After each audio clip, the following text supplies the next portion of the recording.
ఆశ్చర్యకరమైన బైబిల్ పాఠముగా ఇర్మియా గ్రంథము 18వ అధ్యాయం చదువుకుందాము.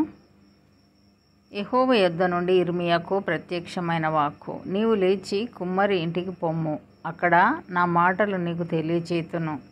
నేను కుమ్మరి ఇంటికి వెళ్ళగా వాడు తన సారె మీద పని చేయుచుండెను. కుమ్మరి చిగటమంటితో చేయుచున్న కుండ వాని చేతిలో విడిపోగా ఆ చిగటమన్ను మరలా తీసుకొని కుమ్మరి తనకు యుక్తమైనట్టుగా దానితో మరి ఒక కుండ చేశాను. అంతటా యెహోవా వాక్కు నాకు ప్రత్యక్షమై ఇలాగ సెలవిచ్చాను, ఇశ్రాయేలు వారలారా, ఈ కుమ్మరి మంటికి చేసినట్లు నేను మీకు చేయలేనా? ఇదే యెహోవా వాక్కు. జిగటమన్ను కుమ్మరి చేతిలో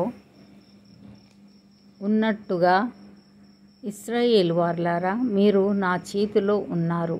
దాన్ని పెళ్ళగింతుననియో విరగగొట్టుదుననియో నశింపజేయుదుననియో ఏదో ఒక జనమును గూర్చి కానీ రాజ్యమును గూర్చి కానీ నేను చెప్పి ఉండగా, ఏ జనమును గూర్చి నేను చెప్పితినో ఆ జనము చెడుతనము చేయుట మానిన ఎడల నేను వారికి చేయనుద్దేశించిన కీడును గూర్చి సంతాపపడుదును.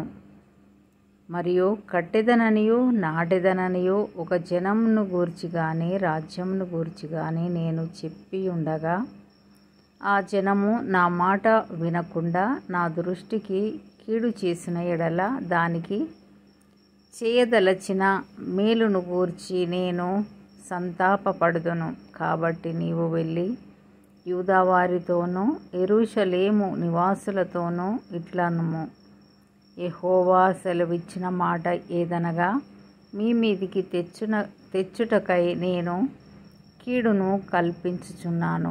మీకు విరోధంగా ఒక యోచన చేయుచున్నాను. మీరందరూ మీ మీ దుష్ట మార్గములను విడిచి మీ మార్గములను మీ క్రియలను చక్కపరుచుకొనుడి. అందుకు వారు, నీ మాట నిష్ప్రయోజనము, మేము మా ఆలోచనల చొప్పున నడుచుకొందుము, మేమందరము మా మూర్ఖ హృదయము చొప్పున ప్రవర్తించుదుము అని అందురు. కావున యెహోవా ఇలాగు సెలవిచ్చుచున్నాడు, అన్యజనులను అడిగి తెలుసుకొనుడి, ఇట్టి క్రియలు జరుగుట వారిలో ఎవడైనా వినెనా? ఇశ్రాయేలు కన్యక బహుఘోరమైన కార్యం చేసి ఉన్నది.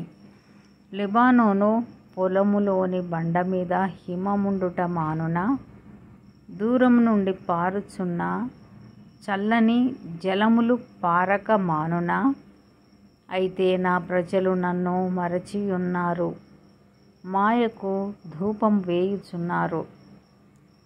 మెరక చేయబడని దారిలో తాము నడవవలెనని పురాతన మార్గములైన త్రోవలలో తమ్మును తాము తొట్టిల్ల చేసుకొనుచున్నారు. వారు ఎల్లప్పుడూ అపహాస్యాస్పదముగా నుండుటకై తమ దేశమును పాడుగా చేసుకొని ఉన్నారు. దాని మార్గమున నడుచు ప్రతివాడును ఆశ్చర్యపడి తల ఊచును.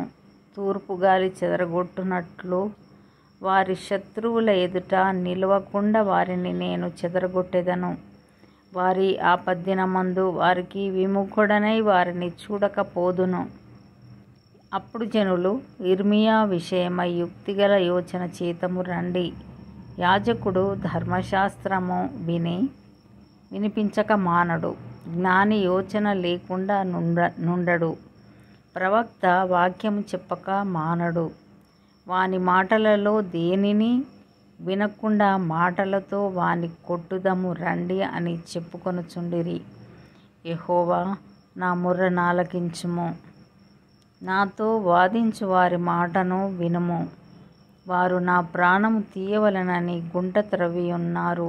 చేసిన మేలునకు ప్రతిగా కీడు చేయవలెనా? వారికి మేలు కలగవలెనని వారి మీద నుండి నీ కోపము తప్పించుటకై నీ సన్నిధిని నిలిచి నేను వారి పక్షముగా మాట్లాడిన సంగతి జ్ఞాపకము చేసుకొనుము. వారి కుమారులను క్షామమునకు అప్పగింపుము, ఖడ్గ బలమునకు వారిని అప్పగింపుము. వారి భార్యలు పిల్లలు లేనివారై విధవరాండ్రగుదురుగాక. వారి పురుషులు మరణహతులగుదురుగాక. వారి యవనులు యుద్ధములో ఖడ్గము చేత హతులగుదురుగాక. నన్ను పట్టుకొనుటకు వారు గొయ్యి త్రవ్విరి, నా కాళ్లకు ఉరులనొగ్గిరి. వారి మీదికి నీవు ఆకస్మికముగా దండును రప్పించుట వలన వారి ఇండ్లలో నుండి కేకలు వినబడునుగాక. యెహోవా, నాకు మరణము రావలెనని వారు నా మీద చేసిన ఆలోచన అంతయు నీకు తెలిసేయున్నది. వారి దోషమునకు ప్రాయశ్చిత్తం కలుగనీయకుము. నీ సన్నిధి నుండి వారి పాపమును తుడిచివేయకుము. వారు నీ సన్నిధిని తొట్రిల్లుదురుగాక. నీకు కోపం పుట్టుకాలమున వారికి జరిగిన పని చేయుము, వారికి తగిన పని చేయుము. ఇంతటితో ఈ దినం కొరకైన బైబిల్ పాఠము సరి.